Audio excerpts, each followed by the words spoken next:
Zenga bwenda ba program kochali dakiika esigadde 13 tubere nga tujiwumbawumba kati nno essaawa zino tuziwaddeyo oba obudde buno obusigadde obudakiika tubuwadde eri abakubi b'essimu ku 0787 5 27 39 koboyita 0787 27 39 koboyita tuwuliziganye ebibuuzo omukulu wali okubinganga yangambye yite waliwo kibuuzo kijja ekimusanga nga teyetegese katufune ayisemu. Hello? Oyisemu sebo? Mukuru. Sebo wange? Bulungi. Ye taata. Mpulira bulungi omulamu ogwo. What I want to talk about is especially all of us. And for the good of Ugandans. Yes, sir. What's your name? The issue is Mukuru Dombo. Sebo? You are right. You see, we are in this government of Museveni, which is an NRM government. So it's true that they should favor the NRM because those are their children. And that one we cannot object it. Because even if NOP was in power, it will also favor NOP members. And what I needed to do is, I would like to see at least 100% of NOP members actually in parliament. But for the presidency, I would not to be president. Even if Museveni leads or NRM, that's a problem. Okay. Thank you for because submission. You look at Bobi Wine being the president of Uganda, and we are under Uganda, and is under Kabaka, is a son to Kabaka. Don't you think that we are not going to be under captivity, that we are going to be under monarchy?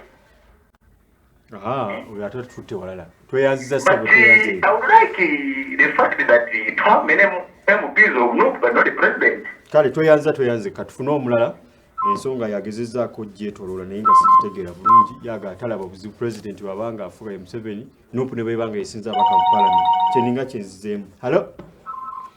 Hello? Esebo oyiseemu?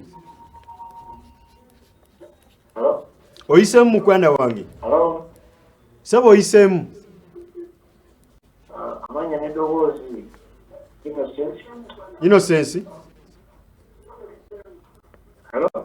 Akatufuna omulala genda mu maaso kubanga alina echo bw'okuba essimu kusaba bambi n'obuwombeefu kereza ku ddoboozi lya TV otuwuliziganye kuba echo eyo bw'onooyagala oyagala okusooka okwewulira kitwala obudde. Hello? Esebo? Kale Sebo nawe bali kulaba Delta TV? Lwadi wekawala tusasa okuwuliza. Mukuru omukyaziza naye ensonga kale agiyita ku ngufu. Nsonga ki?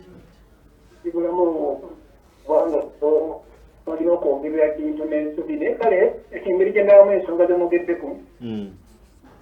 Uganda kulona tumaliridde okubeera nga Kyagulanyi Ssentamu ye pulezidenti wafaddako.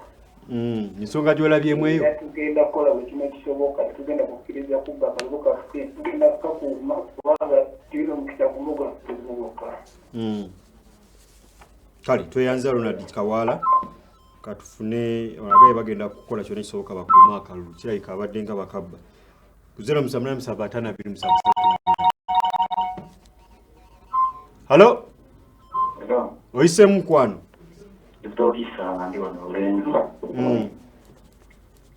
Tulize kyenjogera ku nsonga ya gundi oyo ni private. Gundi ki gw'ogamba Sebo? Akaseera nga korona yakajja nze kubasinga okumutya ennyo ng'oli mutya n'okutambula. Naye wayitawo akaseera nagenda okulaba ng'ebintu bikolebwa mu NRM enkungaana zikubibwa bali mu gavumenti mwennyini. Abatugamba mbu simanyi korona agenda basaanyawo biki tulengera bali mu nkungaana biki. Kati ne wenda baniwogamba omuntu wa korona we tomukwata mu ngalo mukwatamu. Nze ndabanga oba korona akakodyo ka NRM okusigala nga yo eyisawo ebyayo. Ate etya NUP eyongera okudda emabega. Nze bwindaba kale ajja kunyonyola omukulu program ya corona ya nabanga program ye nali mu kuyisa ebigugu gyayo katufune omukulu kale kiziko tweyanziza 07875277 katufune omukubi omulala eddakiika ezinansigala tuserekera omukulu atanye yasembayo oyo. Halo oyiseemu sebo kale sebo nawe gyebale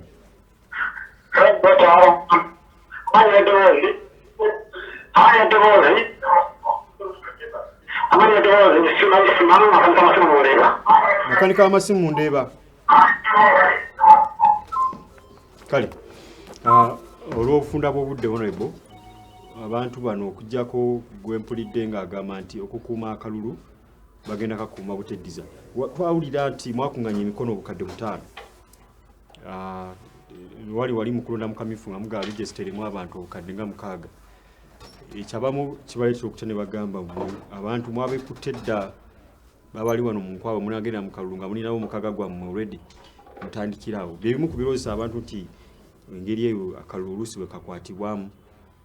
Register erimu abantu abasooka obukadde 12 eyaki eya NRM eya NRM yokka erimu abantu abasooka obukadde 12 abeewandiisa abalina ebisaanyizo ebisaanyizo akakiiko ebyokulonda akalina obukadde 17 abalina ebisaanyizo okulonda mu kalulu kano ketugendamu mweyammwe erina 12 naye ekizibu kyetukyalira ekisinga obukulu abantu baffe okutula ne balowooza nti Mwami Museveni yayita dda ne bagaana okujja okwetaba mu kulonda kituleetera obuzibu kubanga babeera eyo ne balinda okujaganya naye ne batamanya nti balina okukeera bagende basimbe layini bakuba akalulu.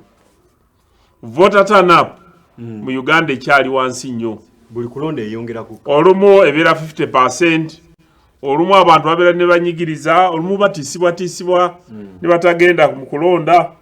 Naye abantu baffe era Katonda abeera mu ggulu eyo naye waliwo omwami Bugembe yayimba oluyimba naga nti singa obadde Katonda nti anayinza okutula mu ntebe ya Katonda kubanga buli muntu ajja n'ekirowoozo kye.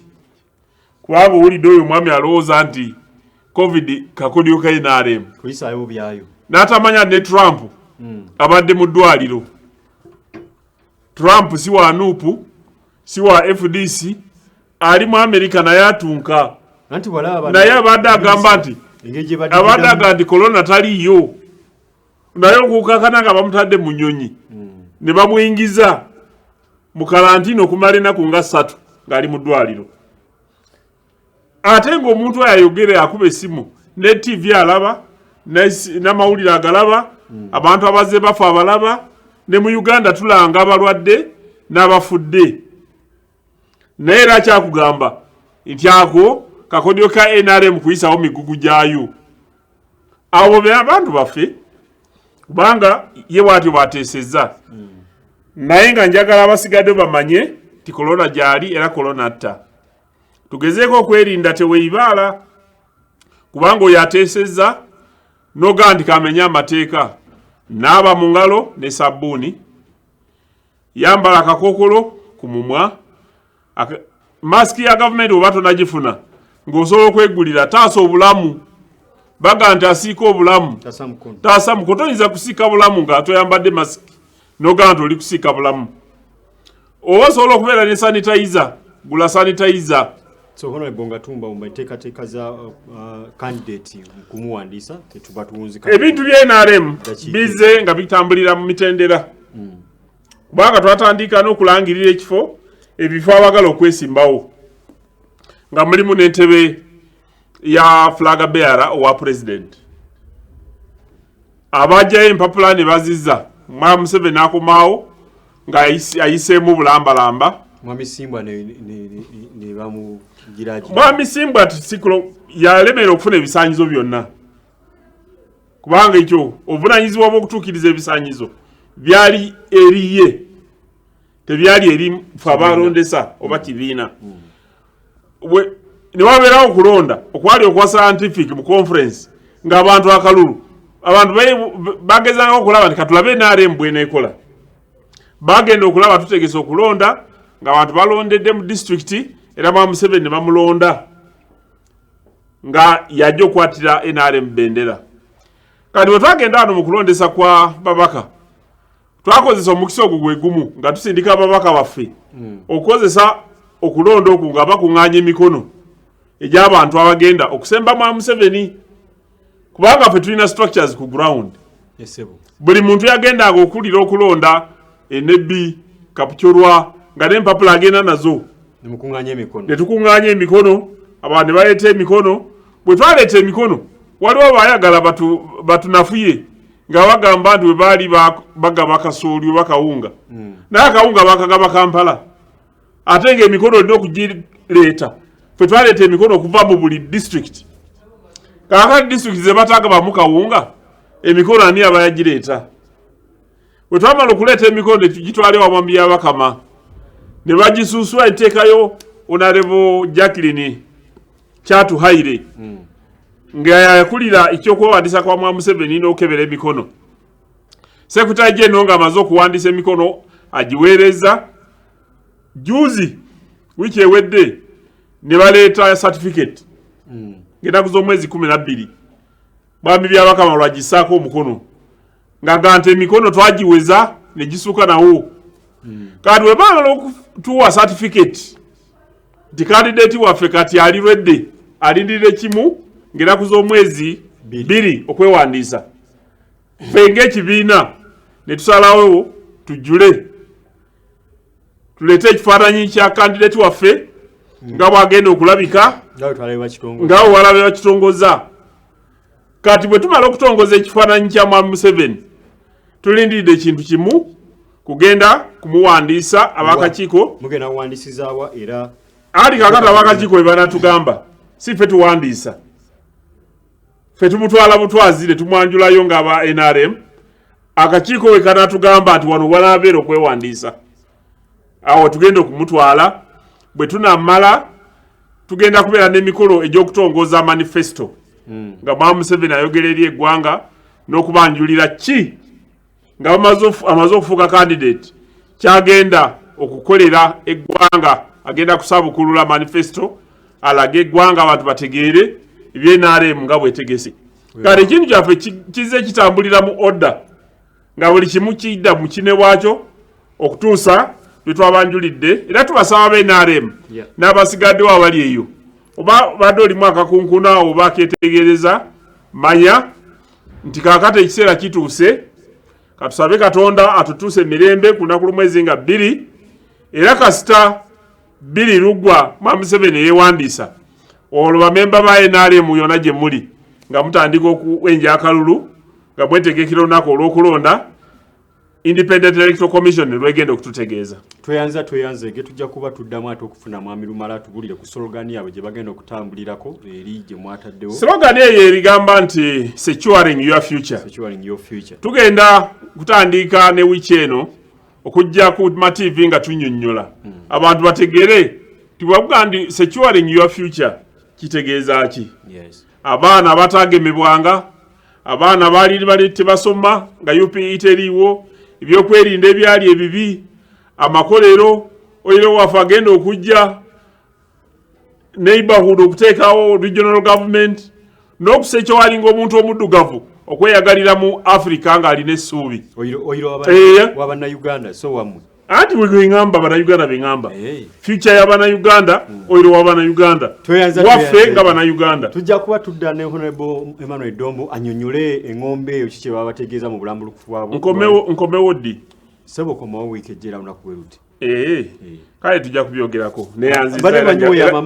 Era nja kudda wiche ejja nze we sibeerewo owa NRM agenda kutula mu ntebe muno ng'ayogera ebyo byennyini ayinza okuba nze oba ayinza okuba owa NRM omulala okunnyonnyola abantu baffe bategeere ki securing your future kyekitegeeza. Nze Kefas Mayumba program nze nga bwenda butambula olunaku lwaleero njagala okwebaza abakubi amasimu mubadde Innocent Ronald Kawala Kizito Isa n'abalala abakubi amasimu n'abadde batondola ku Facebook page yaffe kubanga tuba streaming live. Tugenda mu masukkulumu Ssaabasajja Kabaka awangaale.